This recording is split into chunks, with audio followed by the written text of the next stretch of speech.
ആഹാ, എല്ലാരും മുണ്ടൊക്കെ എടുത്ത് വലിയ സ്റ്റൈലിലാണല്ലോ.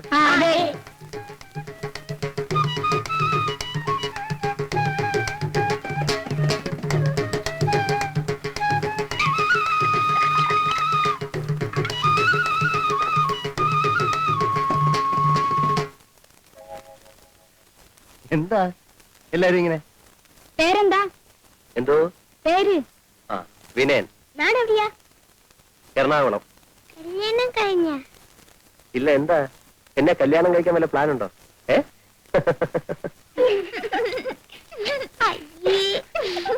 വീട് വലിയ വീടാണോ? ആ, അതെ. വീട്ടിൽ ആരൊക്കെയുണ്ട്? അച്ഛൻ, അമ്മ, അനിയൻ, പിന്നെ ഒരു അനിയത്തി. കാറുണ്ടോ?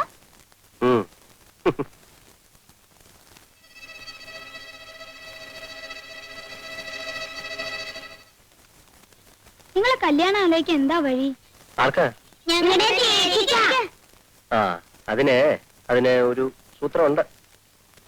എന്താന്ന് വെച്ചാലേ,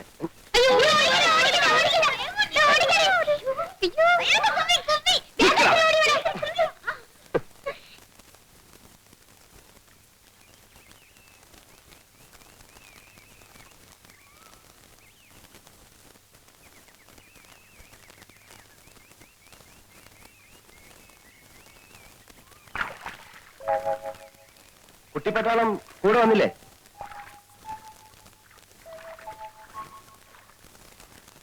പേരെന്താ? പേരില്ലേ? അതെന്താന്നാ ചോദിച്ചത്? രാധയുടെ കാരണവന്മാര് രാവിലെ കല്യാണാലോചിച്ച് വീട്ടിൽ വന്നിരുന്നു. നിൽക്കൂ. നിങ്ങളുടെ നാട്ടിലൊക്കെ കുട്ടികളാ കല്യാണാലോചിക്ക? അങ്ങനെയാണെ പിന്നെ രാധ മാത്രമായിട്ട് എന്തിനാ പോരായിരുന്നത്? ആ, അവര് ചോദിച്ചതിനൊക്കെ ഞാൻ മറുപടി പറഞ്ഞിട്ടുണ്ട് കേട്ടോ. ഇനി എന്തെങ്കിലും അറിയണേ ചോദിക്കാ, പറയാം. ഏയ്,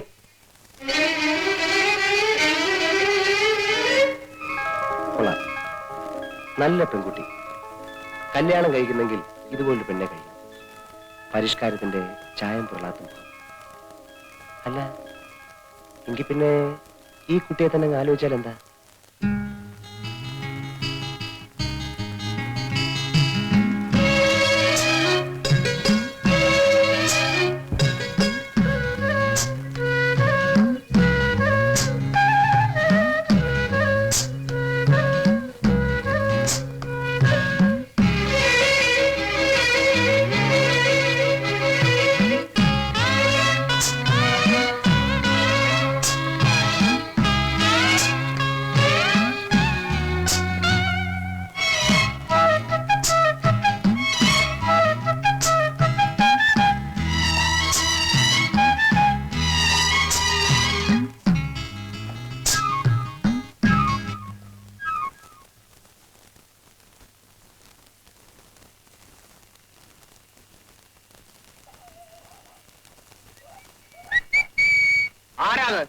പട്ടി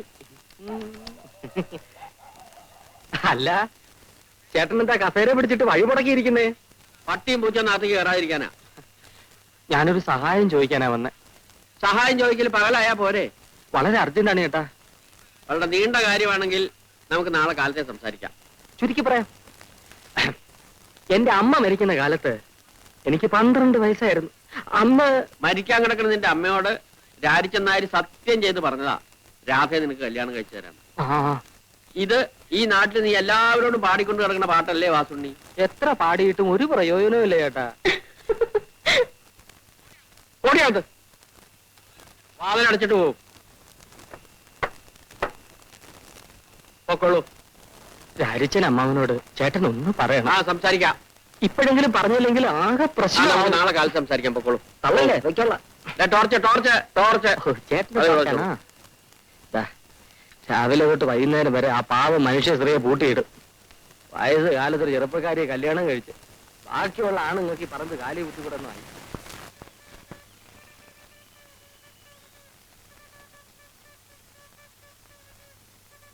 പാല്. നിങ്ങൾ തനിച്ചേ ഉള്ള? അതെ. ചേച്ചി എന്തി? ചേച്ചി വീട്ടിലുണ്ട്. എന്താ വരാത്ത? ചേച്ചിക്ക് നാണം. നാണോ? എന്തിനാ? എന്തിനാന്ന് ഞങ്ങൾക്കറിയില്ല. എന്നാലേ ചേച്ചിയോട് ഇങ്ങോട്ട് വരാൻ പറയോ? പറഞ്ഞാലും ചേച്ചി വരില്ല. അതെന്താ? നാണം. ഞാനേ ഒരു എഴുത്തെഴുതി തന്നാലേ അത് ചേച്ചിക്ക് കൊടുക്കൂ. കൊടുക്കാം. പോരാ. ഇയാൾക്ക് ചേച്ചിയെ കാണണമെങ്കിൽ വീട്ടിൽ വന്ന് കണ്ടൂടെ? ചെലപ്പോ ഇയാൾക്ക് ഞാനാവും. അത് ശരിയാ. ചേച്ചിയുടെ കയ്യിൽ തന്നെ കൊടുക്കണം. ആ പൊക്കോ.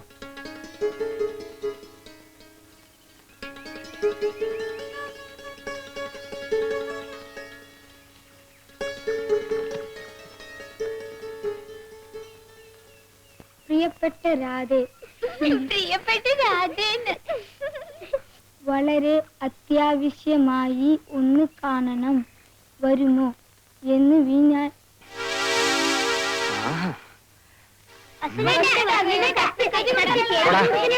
വീട്ടിൽ പോടാ. നിന്നെ.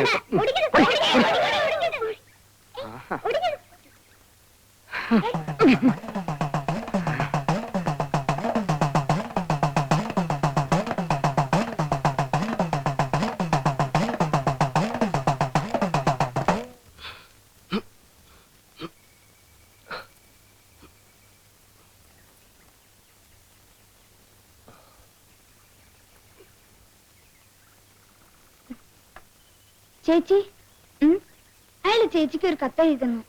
എന്നിട്ട് എവിടെ? വഴിക്ക് വെച്ച് വാസുണ്ണീട്ടും വാങ്ങിച്ചു. നിങ്ങൾ എന്തിനാ കൊടുത്തത്? കൊടുത്തതല്ല, എന്റെ നിന്ന് തട്ടിപ്പറിച്ചതാ. തട്ടിപ്പറിക്കാൻ എന്തിനാ സമ്മതിച്ചു? പോയി വാങ്ങിട്ട് വാ. ഇല്ല, പോടാ.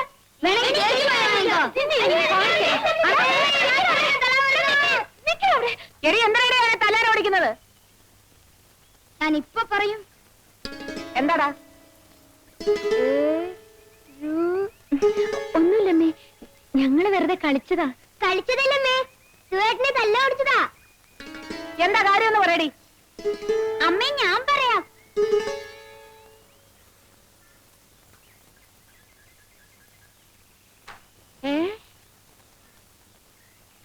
ഇവിടെ വാടി.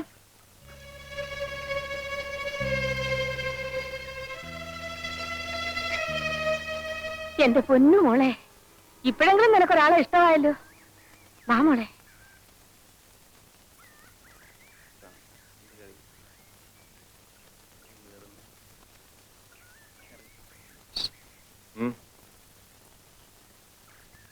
ഞാൻ പോരാ.